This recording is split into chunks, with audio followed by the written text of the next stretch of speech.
Hello, welcome to another video from DFS on technology.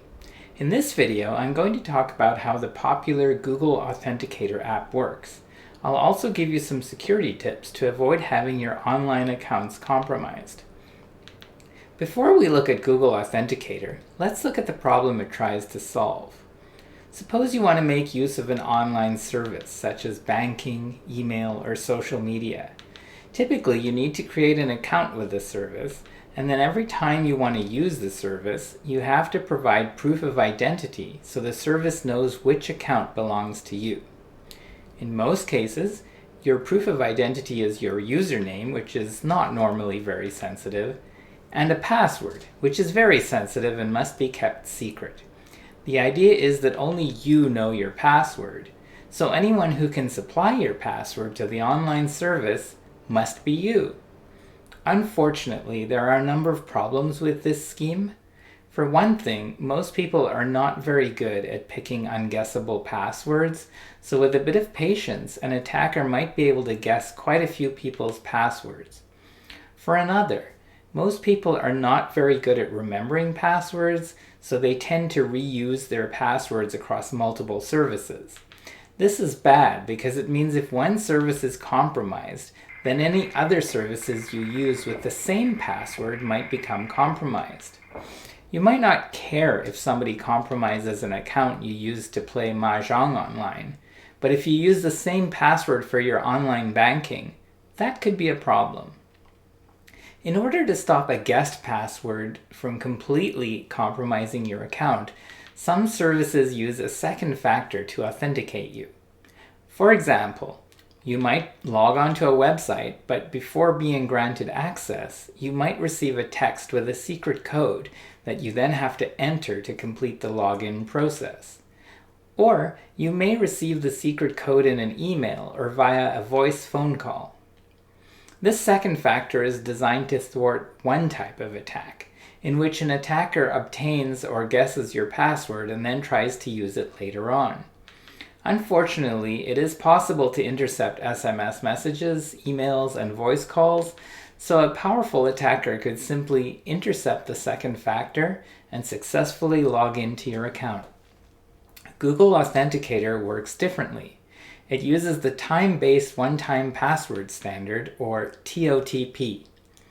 TOTP generates a series of random-looking numbers that are required for successful login.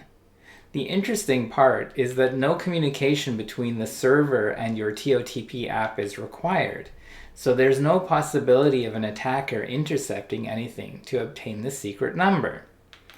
So how exactly does this work? When you set up TOTP, you're typically presented with a QR code that you feed to the TOTP app. This code contains a randomly generated shared secret. Once you import it, both your app and the server now know this shared secret. No further communication between your app and the server is necessary.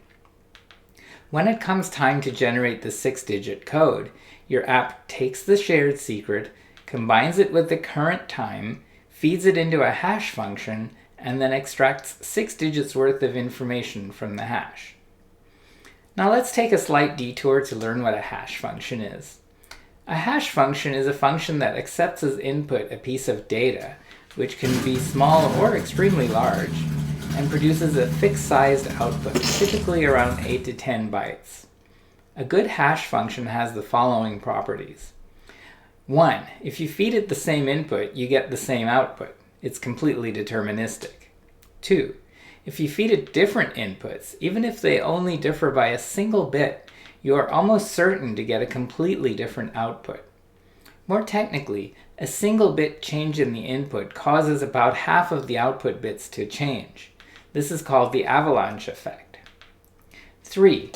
While it is easy to calculate the hash of a given chunk of data, it is extremely difficult, given a hash, to find a chunk of data that yields that hash. Ideally, there should be no easier way than an exhaustive search to find data that yields a given hash. Okay, back to the TOTP algorithm. The current time is expressed as a counter representing the number of 30-second intervals since midnight on January 1st, 1970 UTC. As I write this, the counter has reached about 54,676,146. To combine the time with a shared secret, a somewhat complicated hashing algorithm is performed. This turns out to be more secure than simply concatenating the values or performing other simple transformations to combine them. The hash function usually used is called SHA-1, or Secure Hash Algorithm 1, which produces 160 bits of output, or 10 bytes. This is truncated to 31 bits, which is then interpreted as a 32-bit positive number, the first bit being 0, and the remainder, upon dividing by 1 million, is the 6-digit code. When you're prompted to enter your code, the server and the app do the same calculations based on the shared secret and the time of day, and if the results match, you're authenticated. Actually, to allow for some time delay and clock differences, the server typically accepts codes for the previous, current, and next time count, meaning a given code is actually valid for about 90 seconds. So what does this protect against? If an attacker steals or guesses your password, he or she can still not guess the 6-digit code without also having the shared secret. This is only possible if the attacker somehow physically gains access to your Authenticator app, gains remote access to the device running the app, or intercepts the shared secret when you first set up the Authenticator. The third scenario, intercepting when you first set up the secret, is fairly unlikely, and the first scenario, physical access to your app, can be prevented by taking good care of your phone. Luckily, people understand physical security much better than we understand cybersecurity, so we know how to keep our physical stuff safe. Preventing your device from being hacked is a lot tougher. If you have an old tablet, you could reset it to its factory state, install the Authenticator app, and then disconnect it from the internet by deleting Wi-Fi settings and keeping it in airplane mode. Then keep all your Authenticator secrets on that device. A disconnected device is difficult to hack and almost impossible to access remotely. Of course, another way to attack the Authenticator app is to hack the server you're authenticating against, thereby obtaining everyone's shared secret. However, the security of the server is outside of your control, so there's nothing much you can do about it other than making sure not to reuse your passwords across different services. How else can the algorithm be attacked? One obvious way is through phishing. If someone convinces you to enter your password on a fake site and then also your 6-digit code, they can access your account. This interception has to be done in real time, however. So what are some other things you can do to improve your security? Well, first of all, obviously, if any website supports it, use TOTP and a TOTP app to act as a second authentication factor. This alone can greatly reduce your susceptibility to compromise. Secondly, don't reuse passwords across different sites. You have no control over whether or not a site you use gets compromised. So make sure that if a site you use is compromised, the password you use for that site won't work anywhere else. Third, use long randomly generated passwords. By long, I mean at least 16 characters, and ideally 32 if the website will let you have such a long password. And by randomly generated, I mean generated using a cryptographically secure number generator. I have a link in the description to a small script for Linux that generates secure random passwords. Now, since random passwords are pretty much impossible to remember, you'll need a password keeper to store them. There are many free and commercial password keepers. Choose one that you like. The critical thing is to use a long, hard-to-guess master passphrase to protect your passwords. For example, the master passphrase could be something like a complete sentence or several sentences, complete with punctuation, that you can remember but would be difficult for anyone else to guess.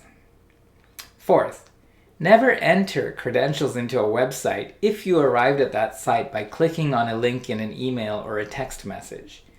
If you get an email asking you to log into your bank account, for example, never follow any links in the email, even if it's perfectly legitimate. Instead, navigate directly to your bank's website, either by typing in the URL or using a bookmark, and log in that way. And if an email asks you to type in a URL rather than clicking on it, don't do that either. Only use a URL that you yourself know or that you have bookmarked in the past. Well, that's it for this video. I hope you enjoyed it. Please hit like and subscribe, and I'll talk to you next time.